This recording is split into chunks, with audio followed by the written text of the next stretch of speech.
And welcome back to the Wells Fargo Center, where later today, day one of the Democratic National Convention will get underway. However, we have already seen this week embroiled in controversy, and we saw that controversy come to a very acute head just moments ago. We're going to turn around the video and the sound for you to hear in just a bit, but we saw DNC Chairwoman Debbie Wasserman Schultz step to a microphone to address members of the Florida delegation here. It was really expected to be a boilerplate appearance, but it could not be so, not given the last 24 hours, which saw the chairwoman resign her post effective at convention's end.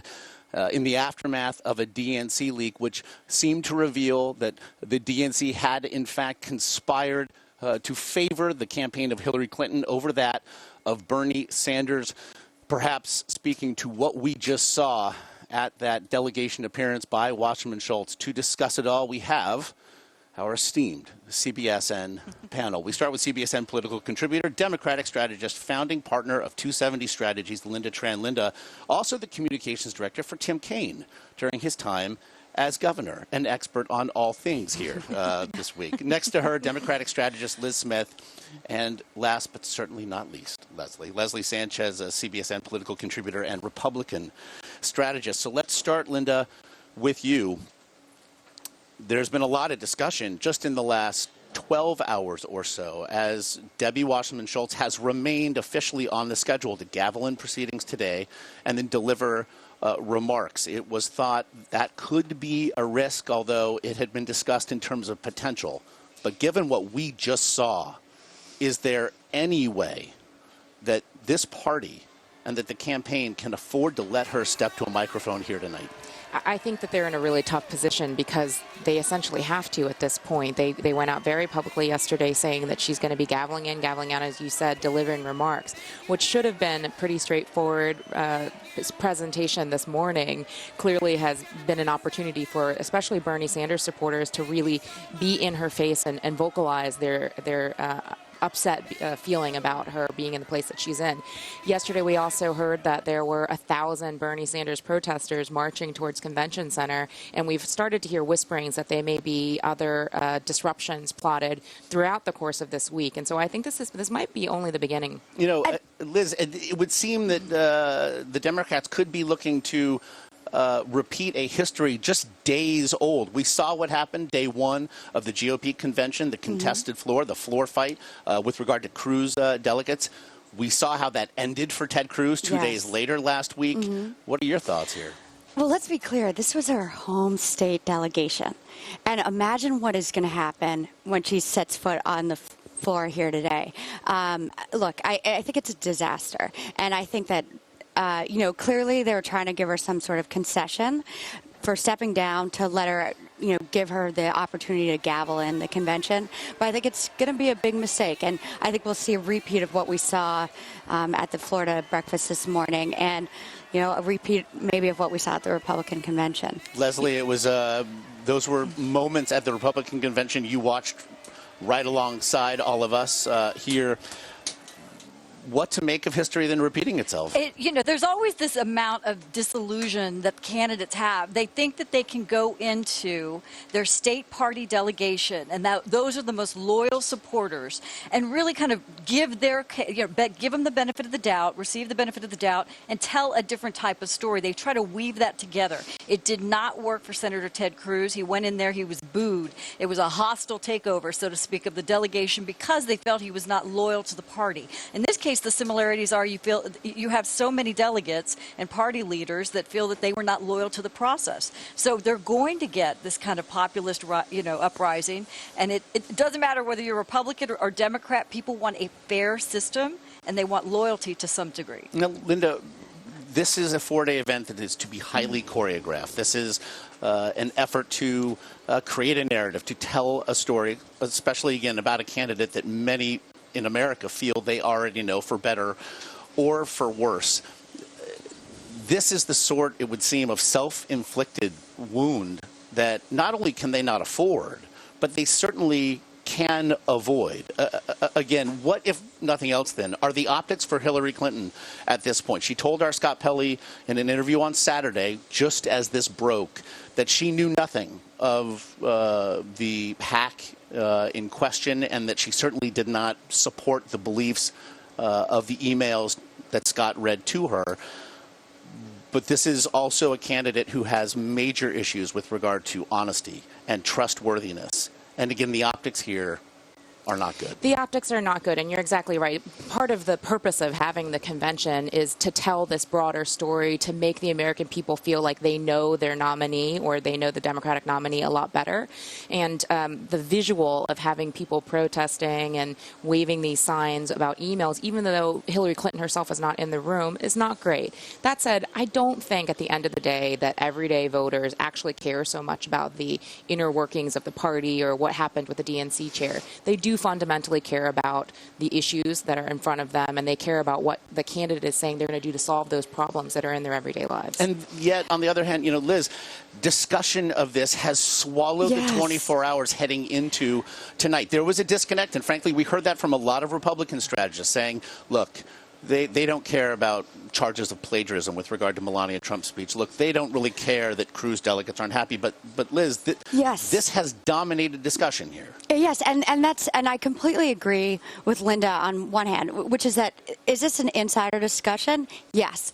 But will that clip be played on the evening news everywhere? Mm-hmm. Yes. So it goes beyond just being about insider politics and, you know, inter-party politics.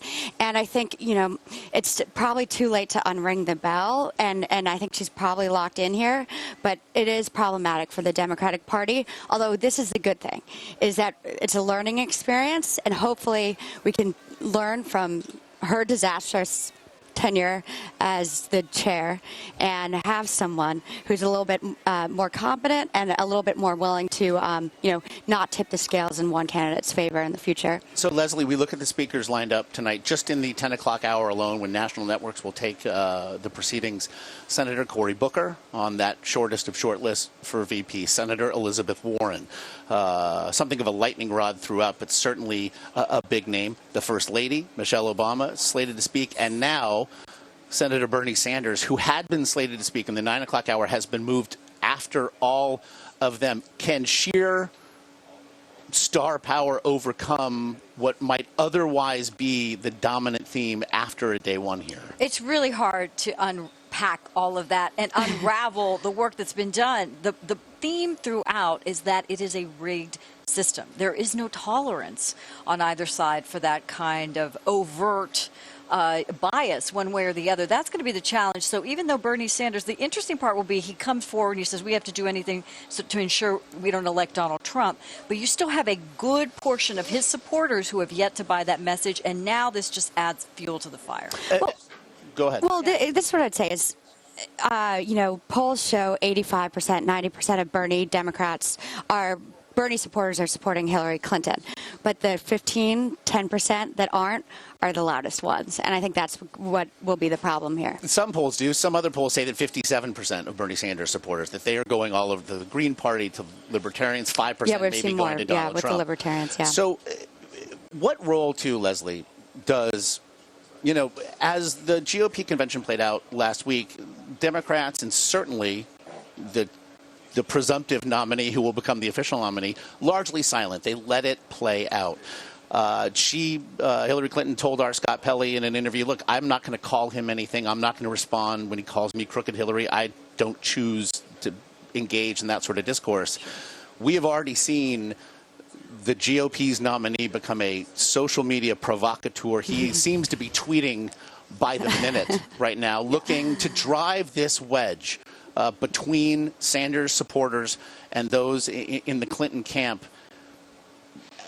It definitely, if nothing else, adds a level of intrigue and interest to what we're going to see. Why it is so compelling, and what is really what we want to watch. It's very, very rarely do you get a real convention bounce. People talk about, is there something that happens? Because you have several tens of millions of people watching this narrative play out on national television. It's the only time people start to tune in.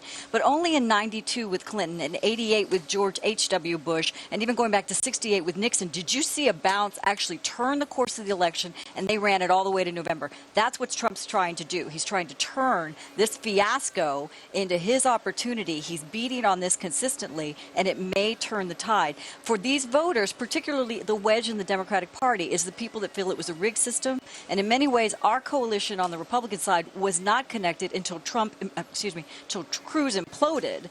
That was what the unifying factor was. So this is a really similar kind of dynamic playing out. And typically what happens after the convention, when we talk about the convention balances, you get it for a little while, maybe a week, maybe 2 weeks, and then other events take over and kind of stamp it out. In 2012, it was pretty brilliant, right? In 2008, when Sarah Palin was announced as the vice presidential pick, that completely... Up and then down. Well, exactly. So, and because the conventions were back-to-back this cycle, you would have anticipated that whatever bump Trump got after the RNC, it would diminish actually pretty quickly. But given that the narrative for the last 24 hours has been this, I would expect it to last maybe a little bit longer. Yeah, but, I think once President Obama goes out and speaks, this will all be erased. And I think we will obsess over this over the next few days. And, of course, I'm calling it a disaster, but I think it will be short-lived. And I think in the long run, I think she made a great pick with Tim Kaine. And I think that our convention